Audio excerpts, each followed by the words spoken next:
Macedonia, home of Alexander the Great, perhaps the greatest conqueror the world has ever known. Though scorned by ancient Greeks as barbarians and long neglected by scholars, the ancient Macedonians are now being recognized as a people of wealth and sophistication.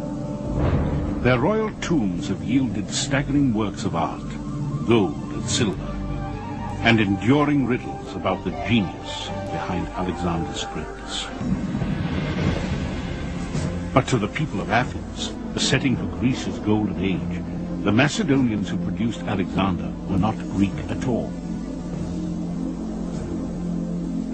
Because the Macedonians were a warlike people, subject to autocratic kings, the Athenian orator Demosthenes saw them as completely barbarian, unfit even to be slaves.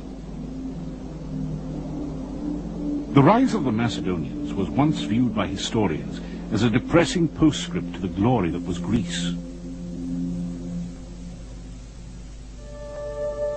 Historian Eugene Borza has specialized in the culture of ancient Macedon.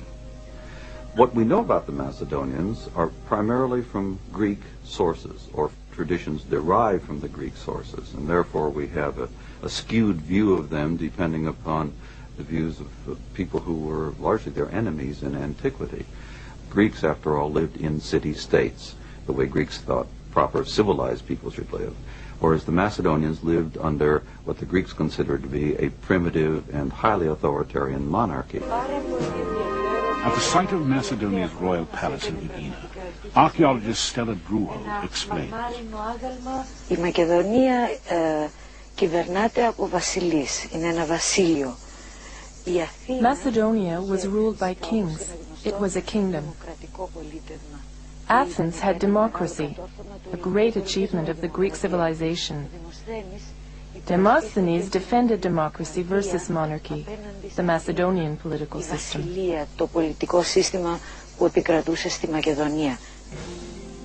Philip, seeking the acceptance of the Greeks, sent a horse and chariot to the Olympic Games and invited the great poets and scholars of Greece, such as Aristotle, to the Macedonian capital at Pella. But the Greeks, influenced by the orator Demosthenes, continued to see Philip as a tyrant, a hard-drinking lecher, and a barbarian who had no right to claim the mantle of Greece.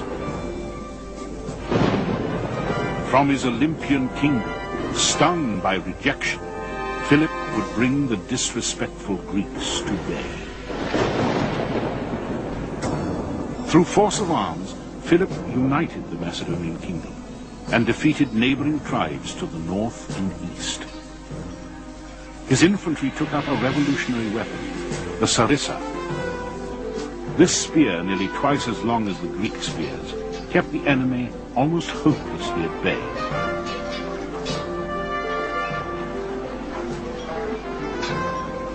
He perfected the previously little-known art of siege warfare, creating a corps of engineers to design siege engines and catapults that became the terror of Greece.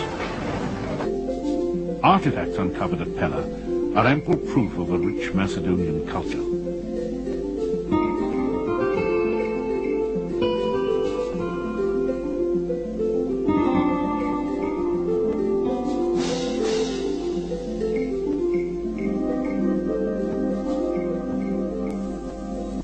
Excavations by our colleagues in Greece have brought to light sufficient examples of an exquisite taste in art that suggests that these Macedonians were not a race of barbarians as Demosthenes and other Greeks had charged.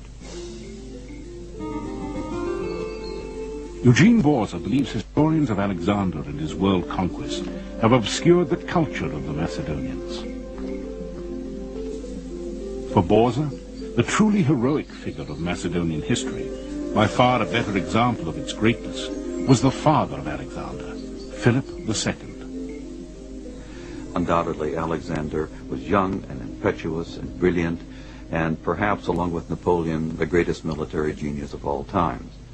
But he was not a thinker and a planner as Philip was. Philip had enormous diplomatic as well as military skills and was a leader of men in a way that perhaps Alexander was not. The most significant Macedonian artifacts yet found are in the village of Vergina, some 30 miles north of Mount Olympus in northern Greece. Archaeologists now believe this to be the ancient city of Aegae. Here in 1977, a team led by acclaimed Greek archaeologist Manolis Andronikos found a tomb apparently undisturbed since the 4th century BC. It was the first intact Macedonian burial ever found. Archaeologist Stella Druho, now director of the Vergina site, assisted Andronikos during his momentous excavation. Στο σημείο να ανοίξουμε τον τάφο ήταν για μας και σαν αρχαιολόγοι και σαν We got to the point of opening the tomb. It was an impressive experience for us as archaeologists and as human beings. We had to be calm and accept what we found.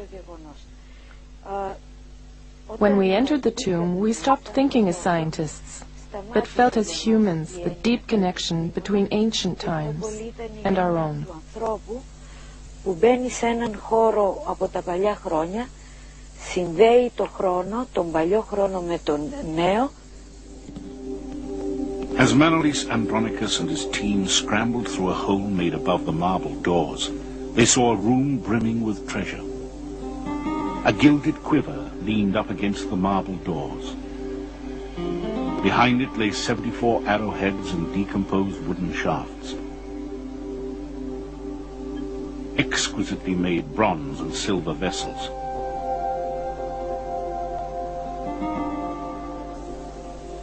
Swords and armor trimmed in gold. A crested helmet of the style worn in Philip and Alexander's military campaigns. And scattered bits of gold, leather and ivory that after 5 years of painstaking reconstruction would prove to be a beautiful ceremonial shield. But the best was yet to come. Against one wall was a solid gold casket bearing the emblem of the Macedonian royal house, a sunburst. Inside were the bones of royalty. Nearby, an exquisite gold-foiled wreath, the heaviest ever discovered. Some of its 313 golden oak leaves showed signs of scorching. Perhaps it was a crown for the monarch during his cremation.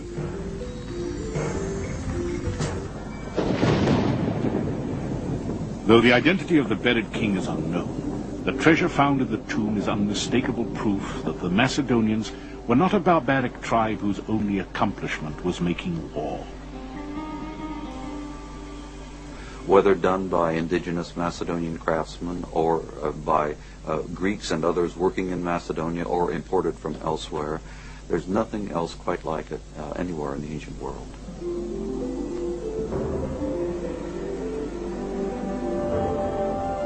Archaeologists are finding increasing evidence that the Macedonians had a far more sophisticated culture than previously thought.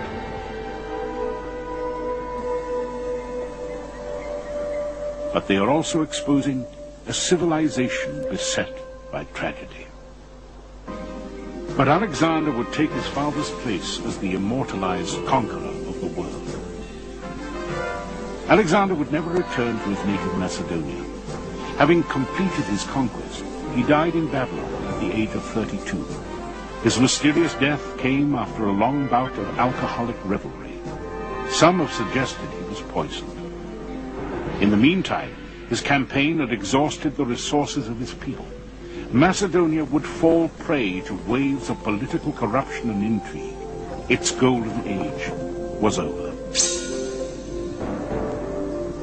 Ironically, Alexander, regarded by many Greeks as barbaric, would be the means by which Greek culture would spread throughout the world. He would establish cities bearing his name, many to become centers of learning where Greek civilization would be kept alive, overshadowing the culture of Macedonia.